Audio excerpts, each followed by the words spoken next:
3 বিধায়কের সই পরীক্ষা করতে চাইল সিআইডি এবং এই নিয়ে তারা ব্যাংশাল কোর্টেও যায়। আরো বিস্তারিত জানতে কথা বলবো, আমাদের প্রতিনিধি পার্থপ্রতিম ঘোষ আমাদের সঙ্গে রয়েছেন। পার্থ, কি জানতে পারছো? দেখো, 3 জন বিধায়ক, যার মধ্যে বাহারুল ইসলাম, অন্যদিকে হচ্ছে অরূপ রায়, পাশাপাশি হচ্ছে সুভাষিস দাস, এই 3 বিধায়কের হাতের লেখা নমুনা পরীক্ষা করতে চায় এই সই জালিয়াতির যে মামলা, সেই মামলায় সিআইডি। এবং সেই মতো আজকে তারা ব্যাংশাল আদালতের সিআইডি দ্বারস্থ হয়েছে এবং সিআইডির তরফ থেকে এই যে 3 বিধায়কের যে সই করা যে রেজুলেশন কপি যেটা জমা পড়েছে একেবারে বিধানসভায়, তার পাশাপাশি তাদের কাছ থেকে তার সঙ্গে কথা বলেছে সিআইডি এবং তাদের যে হাতের লেখা, সেই হাতের লেখার নমুনা মিলিয়ে দেখতে চায়, সেই পরীক্ষা করতে চায় সিআইডি। এবং সেই মতোই কিন্তু তারা ব্যাংশাল আদালতের দ্বারস্থ হয়েছে এবং আদালত ইতিমধ্যে সেই আবেদন মঞ্জুরও করেছে। কুণাল ঘোষ এবং তারা যান বিধানসভায় একটি নতুন চিঠি জমা দিতে। বিধানসভার সচিবালয়ে একটি তারা চিঠি রেখে আসেন। সেই চিঠির বৈধতা নিয়ে প্রশ্ন তুললেন মন্ত্রী তাপস রায়।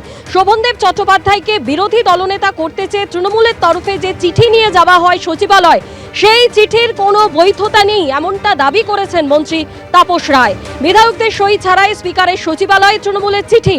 বিরোধী দলনেতাকে নিয়ে তৃণমূলের যে চিঠি, তাতে শুধুমাত্র সই রয়েছে অভিষেক বন্দ্যোপাধ্যায়ের।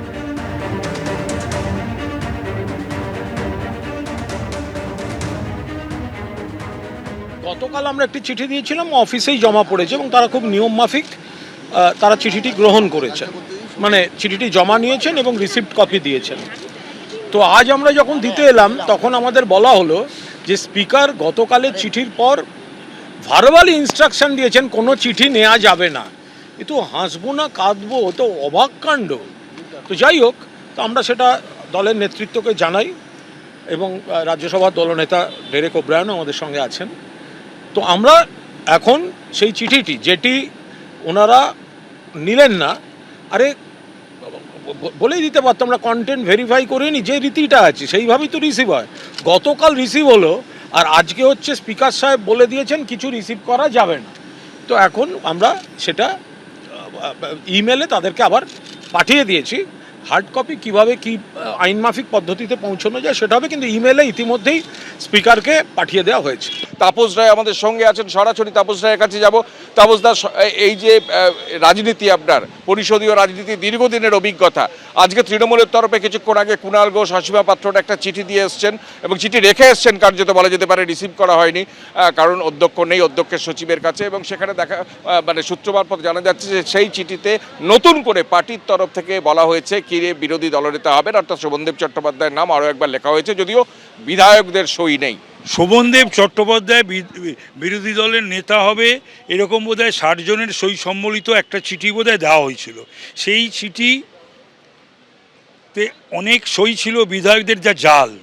সেই সই কারা করলো? অন্য বিধায়করা করলো না বিধানসভার বা বিধায়কদের বাইরে তৃণমূল দলের কোনো পদাধিকারী বা অন্য কেউ করলো?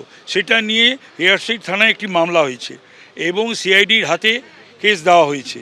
হ্যান্ডরাইটিং এক্সপার্ট সিআইডি তার তদন্ত করছে। সো অল দিজ আর দেয়ার। তো এগুলোকে মাথায় রাখতে হবে তৃণমূলীদের। সমস্যা হচ্ছে তৃণমূলীরা বেশিরভাগই কিছু জানে না, না জেনে যা পারে সেটা বলে দেয়। তো সুতরাং রীতিনীতি জানতে হবে। আজকে স্পিকার নেই, এখন স্পিকার কাল আসবেন, তখন বোঝা যাবে, দেখা যাবে, কথা বলা যাবে। তো সুতরাং নিয়ম নীতি রয়েছে, রুলস রেগুলেশনস রয়েছে। সবচেয়ে বড় কথা, এটার উত্তর ওরা দিক।